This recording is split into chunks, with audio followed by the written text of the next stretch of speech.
Eh oui, depuis cette année 1895, le cinéma a bien changé. Le cinéma a fait des progrès. Vous l'avez constaté probablement. Et Lyon, où nous nous trouvons aujourd'hui, a bien évolué. Quoi de commun, en effet, entre cette maison, vestige d'un passé révolu, folie d'un homme rendu immensément riche grâce au cinéma et à la photographie, et les autres immeubles qui nous entourent et qui ont poussé dans cette ville depuis des années. C'est que Lyon, peut-être plus que toutes les autres villes françaises, s'est transformée. 20 ans de pradélisme du nom de l'ancien maire de Lyon, monsieur Louis Pradel, ont profondément modifié l'ensemble de cette cité. Cette autoroute en pleine ville est l'un des symboles de l'urbanisme lyonnais d'hier. L'autoroute Paris-Marseille traverse Lyon par le tunnel de Fourvière. En plein été, l'automobiliste parisien roulera au pas. Mais tout au long de l'année, c'est le Lyonnais qui profitera gratuitement de cette autoroute et de ses nombreuses sorties. Deuxième symbole très controversé, le complexe de Perrache. En face de la gare, un énorme bloc de béton, coloré il est vrai, distribue la circulation des autobus, des taxis et des voyageurs. C'est aussi le terminus de la ligne de métro. Troisième témoin d'un urbanisme monumental d'expansion, le quartier de Lapardieu. Centre administratif et commercial, une tour de 42 étages, des milliers de mètres carrés de bureaux. Enfin, dernier symbole, le quartier du Tonkin, exemple d'architecture de rénovation. On a détruit pour reconstruire. Désormais, tout cela est bien fini.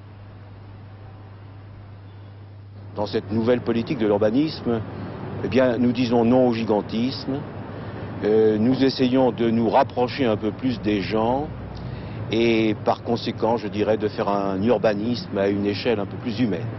Est-ce que c'est un urbanisme qui coûte moins cher également à réaliser ? Écoutez, c'est encore peut-être difficile de vous répondre, est-ce que ça coûte moins cher? Je ne dirais pas que ça importe peu, mais notre préoccupation est surtout de faire du bon urbanisme.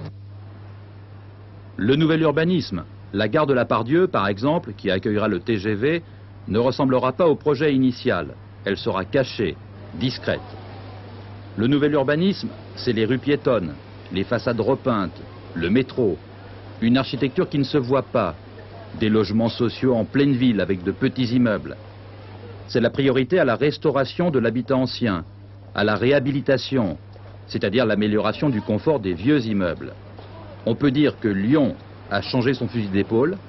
On est passé de la démesure à la défense de la vie quotidienne.